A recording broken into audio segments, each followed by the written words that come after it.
You can only be you, baby. Welcome to another episode of the You Can Only Be You podcast, Investing in Mindset, Health, and Wealth. I am the host, Jacoby. And I am Keisha. Today we have our special guest, B.A. with us. What's up? Thank you for doing this. We really appreciate it, bro. We really appreciate it. Please, really quick, share with the audience your story and how, I know you're in the profession of being an audio tech as well as a stagehand. Could you share just real quick your story before we dive into the bulk of the podcast? All right, sure. Well, as you know, me and you went to school. We studied audio together. We went back, to 2012, Flashpoint. Yep. From there, I was working in and out of a couple studios. I played music throughout growing up. I was a drummer. Let's not say you played music. You traveled the world and played music. I did a little bit of that too. Yeah. You remember?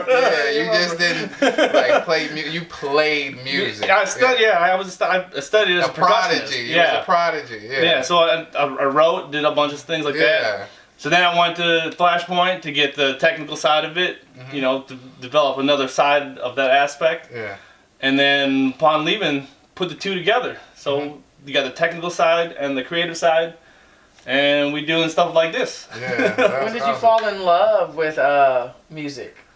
Oh, as a child, early on. I mean, I remember listening to like a bunch of like the British Invasion stuff, from like Beatles to the Stones to like Zeppelin. And like when I was in high school, it was a whole lot of hip hop and a whole lot. Yeah. So I'm like, it was all over the map. Yeah. I remember we had that love for that soulful sound. And I remember Mike was like, "Oh no, B.A. can get down. Like he can play music." And I remember having a conversation with you. He was like, "Yeah, I did this," and you were always so humble about it. Like you was just like, "Yeah, I do this, but I'm more focused on trying to get this aspect of it." You started playing at an early age? Yeah, I played piano when I was a child, maybe 5 or 6.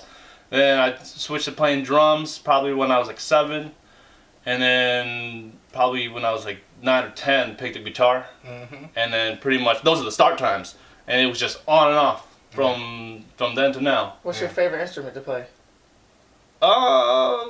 I'm still a drummer at heart. So if you give me some sticks, I'll definitely throw down. What's your favorite instrument to listen to? Oh, listen to? Piano. I was gonna say, piano. Definitely. Especially probably in the last 2-3 years, I've been trying to get back to playing some more piano, doing some more sight reading, reading music again. Yeah. So to get my mind always just most people, keep it sharp. If they did play the drums and picked up a different instrument, they always prefer the drum because it's the rhythm, it's the it's you. That's right. It's that movement, man. It's everything, and you just once you catch the pocket, it's beautiful. It's real. It's a dance. What was the moment, if you feel like you had a moment that you felt like, wow, I'm really good at this, or this is it. This is for me. This is where I want to be.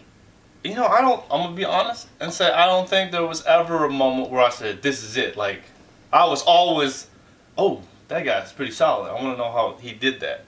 Okay. I'm going to chase after that. And then find somebody else like, oh, man, this guy is solid. You know, I like what this guy does. I'm going to chase after that. So that's how I, like, when I was a kid, listening to all the music, listening to Jimmy Page, do guitar, and I'm like, ooh.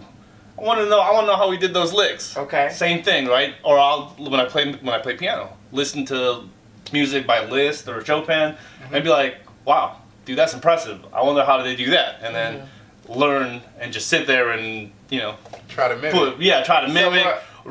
Get the music, try to read it, and then put my hours in pretty much. That's awesome. Do you feel like that's the competitive mindset? Like, just you want to feel like, oh, I want to compete with that. I want to get that. Like, I want to. Actually, competitive? I won't say it's competitive. More just like, oh, he did it. I think I could do it. Right. Okay. Not that I want. I never had the mindset. Oh, I'm gonna one up. There's never. Right, you just think, let's see if I can do it. Yeah, and even to come to doing this, to mixing music, oh, I like what this engineer did. Yeah. Oh, that's cool. That's a cool trick. Oh, he did this thing with like a reverse gate or this with compression. Oh, that's cool. And that a lot of people, that's what I do miss now that I think about it, as far as with the engineering and creating. You create that image. It's a canvas too. Yeah. Like, because like those sounds trigger emotions. It's like it touches the soul. So how you create that image was just beautiful if you could pull it off right. And that's Yeah. and it always depend on it's art. It wasn't never the same. It was all an aesthetic. Like it could be dark and it could be this. It could be bright. It could be this. You know, it could be wide open. You know, and you can make it what it was. Now professionally, what is your mindset professionally now that you are actually in the industry? As an audio tech, when I do live audio, I would say there's probably less creative to it, right? Mm-hmm. It's more of the theory, more of just doing What the due music diligence. also? Yeah, even music, just make sure all my ducks are in order, make sure I'm organized and how I get all my either sessions or plots together. And then when it's finally back behind the console, then it's kind of like you have more of that creative. But it's really up to then. It's kind of like, all right, I gotta do this, I gotta do that. It's a lot of make sure everything's in order. Right. Do you still play? Oh yeah, I still Okay. play. I still play. But when it's like when I do like the stagehand bit and when I do live audio, it's definitely at that time it's more of like a theoretical, logical, right? How to keep things easy, not to overcomplicate stuff, so I can execute. Because at that point it's we always got to end clients. So you always it's not really my vision. It's the client's vision. Yeah. And how can I execute client's vision? I know. So you said that you play music and you did those things when you were in your younger years. You primarily focused on playing music. Yeah, back then. How did you switch the mindset to know from wanting to play music to wanting to go into the sound aspect, the audio tech of music, and to make it sound better for other people, or to create that experience, not necessarily you playing, but have that experience magnified for someone else? That how to make that switch? I was always intrigued how stuff sounded, and as a percussionist, when I was growing up and studying music, especially when I was in a lot of ensembles, a lot of it was, especially the stuff we were playing, was how do I make drums sound like helicopters? How do I make drums sound like something like to get an emotional aspect out of percussion? But then the same thing with the other instruments, but more so I was in it with percussion. So as far as playing with how things sound, it probably started there. Now when I got to the technical side and saw what you can do, to manipulate how things sound or how things are perceived, that opened up that new creative side. And that's, still like when I hear guitar and you want it to sound a certain way, yeah, there's the things that you can do to mimic it or to get in a to fit a tune or whatever. But that's probably coming from music. I don't exactly know when I made that switch. But it's there's a whole engineering side of it too that I was also very intrigued about. Okay. So you wanted to make sound, and then you wanted to be like, wow, now I know I can make sound. I can also manipulate the sound that it's made. So it was a growing passion. It was a growing one. Because it started as a passion, but everything sprouted from that passion of music just in general. Exactly. Like you just wanted to just learn. You became more of a student in every facet. Oh yeah. And in every aspect. You have here's what I'm focused on, but then there's all these other things around it. And I always just thought, well, to be a well-rounded guy, I should probably, all right, let's pick some people's brains on this side. Let's pick some people's brains on this side. Oh, I like what they did over here. Not necessarily that's exactly what I'm doing, but learning all of it. Just to make this better. Yeah. What would you say was your best resource? My best resource? I don't know. Community. Definitely relationships with people and people I've met along the way. Certain guys do other things really, really good, and I'm just like, man, he does that super solid. I want to know how he does that, and then just picking their brains and asking questions, and student of life. Student of life. For someone out there that likes music and that is thinking like, man, I want to be an audio engineer, I want to be an audio tech, what would you tell them, like the mindset and the mentality that you have or that you have had to in order to progress and to grow within your career? How would you, if somebody said, I want to do this? I would say, not just this in particular, but I think anything, you gotta love it. You just gotta love it. Like, you just gotta be super passionate, and you put your hours in. Like, as you know, you're going to be working hard, working long, you know, to get and to better the craft. And not just audio, but anything you do. Mm-hmm. But yeah, I would say, because there are moments where I'm just like, oh, I can't get it. I can't get this thing to go what I want it to do. I can't get it to go, but they just keep at it, right? And that's the love that I put into it. Is that blood, sweat, and tears, and to trying to perfect that craft. That's awesome. Yeah, That's awesome. So, when you first started, outside of college, outside of the education, you started more so on the physical side. It wasn't straight audio. No. It wasn't straight No. audio. What was the mindset, and how did you view your health at that point? Because now this was a free gym membership, because you had to see long term, have a mindset for long term, but also physically be able to do what you're doing now for a short amount of time. Yeah. You know? Yes, that's definitely starting off as a stagehand. When we got to building big shows, it wasn't audio. I was building bleachers, building decks, building stages, you know, putting steel up, running feeder cable, running cables for miles and miles and miles. Wow. A lot of physical labor. So yeah, and that's why I said a lot of moments I'm just like, is this really what I signed up to do? Is this really what I want to be doing? But then, like I said, having those conversations with guys who are doing it, those hours you got to put in, right? You just got to give it your time. Short-term pain. So a lot of people don't know that being a sound engineer or audio tech is physical. It can definitely be a very physical job. Yeah, when we're flying stacks of speakers, it doesn't get up there by itself. Right, not at all. And it's demanding, because like you can neglect health. At least I remember when I was working at a music venue, you're the last guy to leave, and if the music venue closed at 3, you're not really leaving at like 6 a.m., 5 a.m., and you eating poor. We talking man, like what's open right now? Okay. Like that's basically that's probably the weakest link, man. It's probably health. The mental health, physical health. I gotta really think on really trying to eat healthy, and it is a physical job, right? But like I've seen a lot of guys just get that quick meal, right? Eating a lot of donuts, right? And then just kind of letting go on that aspect. Yeah. But then, like we're talking longevity, man. Like, how do you manage? Can I do this in 40 years? I don't know. If I keep eating the donuts, will I be alive still in 40 years? I don't know. So do you feel like you're starting to make some changes mentally and physically, like with your health, noticing that there's been some long term, just with the career, you're starting to see like, okay, I gotta make some health changes. Yeah, try to keep it mostly clean, right? I don't eat junk food. I don't eat fast food anymore. I try to sleep.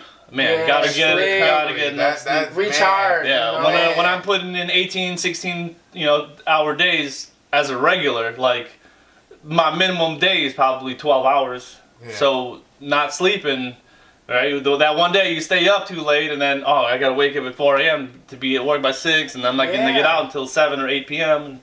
Right, and then you're not sleeping again. It takes a toll on you. You get sick and stuff. Yeah. So on days that I get off, or maybe I gotta schedule some time off just so I can recoup. Yeah. Let my body do what it gotta do. Man, that's a big thing, because I was telling someone, they said you need sleep, and because your brain just doesn't operate, or fires, and like your body can shut down. Like that's a real thing. That's a real thing, and that's part of the industry too. I know at one point when I was at music venues, I was addicted to Red Bulls. Like, I'm talking 4 in I'm addicted to coffee. Like in a 6 hour span. Like in a 6 hour span, I'm taking 4 Red Bulls like back to back. And compared to now, that's nothing. Because I know people who do drink 2 or 3. Do they have the Bang energies? Yeah. They got Bang. Yeah. 2 or 3 of those. Man, racing. So, how did you make the switch to? Because you still have to be a stage tech. A stagehand and audio tech, and still want to pursue and be motivated for yourself. Like, because look at this. This is beautiful. Like, how do you incorporate that wealth mindset? Working 16-hour days. And then having to create this. That's when I was studying music a long time ago, and learning from like the greats, people like Mozart and Beethoven and all that stuff. I learned that you have the job that finances the art, right? Yes. You got the career, which like being a stagehand, that pays the bills, right? And that's where I put in my time. That's where my blood, sweat, and tears go most of the time. But then when it's finally like, all right, time, this is gonna slow down, then I can pick up and let's get my mind to do something on the creative side, which is for me it's lifting, right? Yeah. This is where I can stress relieve right here, being behind the console, listening to music and working on that side. Rejuvenated, yeah. So, I mean, it's a balance, right? But yeah, you like that gig helps finance the art. That's how I see it. And this is awesome, man. Yeah. You say that this is your passion. Yeah. And you're doing what you're passionate about. And when you think about that, when you have a passion, you're excited. What is the greatest thing about your passion that's unexpected, and what's one of the thing that you're just like, man, it's not the best about my passion? Then it's kind of, you didn't think it was gonna be something that you would just be like, oh, you know what I mean? Like you're high and you're low. My high, yeah, like. And it could just be, somebody that wants, you think like, man, when I thought about being in music and sound, this has been the greatest excitement about it, and then and then this has been one of the things where I didn't know this was part of it. Yeah. Like, man. At least now I know what I'm getting myself into. Yeah, right? like, man. But there are even some days, like when we were, just a couple weeks ago, when we were doing stuff for the NBA All-Star, like as a system tech, I'm just in one of, like, behind the stage. Mm-hmm. But just as that show was going on, man, it's just all soft. Boom, boom, boom, boom, boom, boom. And there's just a whole bunch of people. And I was tired. I'm just like, man, what am I still doing? It's 1 a.m. and this dude's still going.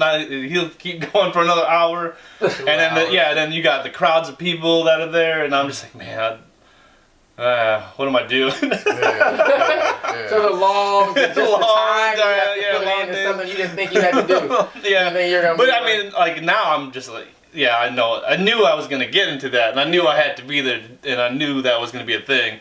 But it's like when I'm in that moment, it's kind of like, oh, what the heck? Right. But, I mean, to the other side of that coin, it's kind of like, I could have been that dude making that music, right? Sitting on the side, right? Because, like I said, I still love the art form, right? Mm-hmm. I still love music. And people were there, like, who were feeling it, right? Maybe I wasn't feeling it that particular moment, but there was people there that were feeling it. Yeah. So, like, I can't discredit that. That's a reward with that right at once. Yeah. So, going forward, how do you feel you want to leave your mark? I don't know. I don't want to leave a mark. Because you being a student, you still are being a student. Do you want to share that? Is this how you share it with the world? Yeah, I guess. I mean, I'm always ready to work with other musicians. Like, I'm all about collaborative and, you know, you have creative. Always been. That is true. Yeah. That is true. I remember you used to you was one of the first people to reach out to me when I was doing the music thing. And you and Mike, that I remember that. Yeah, I remember with Mike, man, we'd be sitting outside one of the classrooms and we'd be like, all right, 5-minute beats, here we go. What can we create 5 minutes before class starts? 5 minutes before How fast can we crank out some stuff? Yeah, that was fun times. That was awesome. So, what do you see happening? Well, what do you plan? I see you got your goals board over here. What's happening for BA in the next 2-3 years? The next 2-3 years?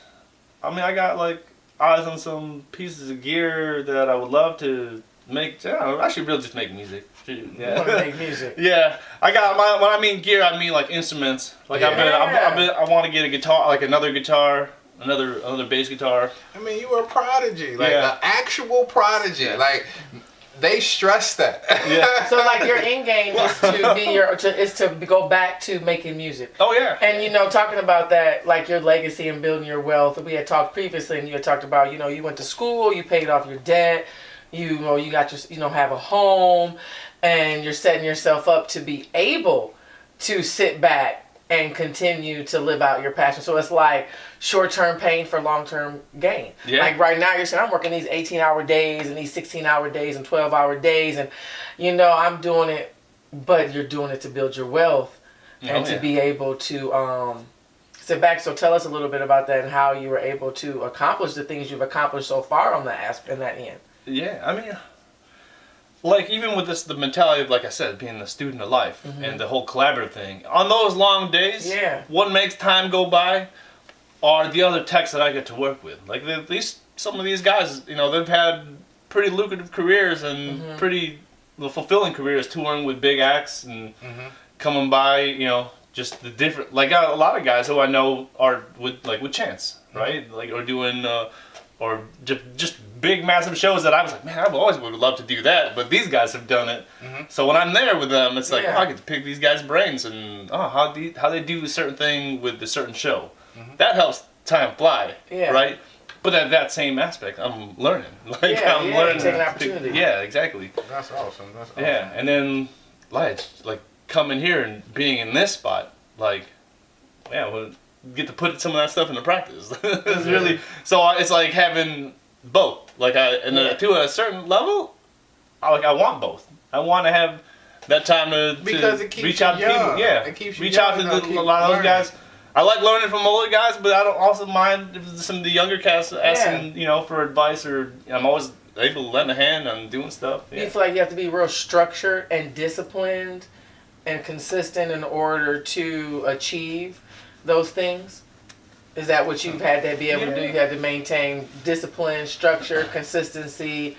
Because, I mean, I don't know how old you are or anything like that, but, I mean, you definitely accomplished some things, and there's people that haven't even got to that point. So there's people that are still paying off student debt. Yeah. And here you're saying is, well, I paid that off, and I got myself a house. It's like, well, how? What mentality? Like, what did you do? What sacrifices did you make? There's a lot of sacrifices, and there's definitely a lot of discipline. Like, I like to have nice things, but I don't, like, go overboard, right? Like, even as a child, my parents used to tell me, everything's in moderation, right? Like, you don't need to have the best of the best, but don't, you know. But then to a certain extent, I don't mind living, you know, on a lower level. I don't need to have a lot of things. Like, I don't, even if you follow my Instagram, like, I'm not about, like, that IG life, you know what I'm saying, on vacations and doing this and doing that. I'm, you know, 90% of the time I'm in this hole. So you stay in your lane. But you travel the world as well, though. You've seen this is true. But, I mean, a lot of those travels are also because, like what I'm saying, man, a lot of it is just, I want to get to know someone, or I'm talking, or I'm hanging out with certain people that are like, oh, you have this opportunity, we're going to go abroad and do this. Come join. So that's part of building your wealth, though, is experience. So you're saying, like, you know, you have built your wealth. Your richness is life. You've built your wealth through experience, through conversation, through learning, through spending time with people, because money is time, time is money. And you're spending time with people and you're learning and growing. And then that's important, because a lot of people, when they're around people, they don't take the time to learn, to talk, and to grow. So it's a missed opportunity, and it's nice to know that you're taking that opportunity. They don't take the time to learn someone's story and apply it. Like you say, you learn it, and I'm gonna come here and apply it. And then, like I said, this is beautiful. I appreciate you sitting down with us. Really I appreciate y'all. Yeah, because you never know who you could be around. You never know you could be around someone that has done some amazing things, and don't miss the opportunity to talk to someone, to grow, to learn, because look at where it can get you.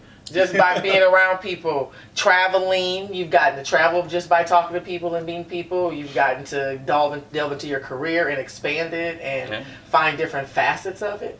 That's awesome. That's awesome. That's awesome. Well, we appreciate it, BA. Thank you, man. Much love. Much love.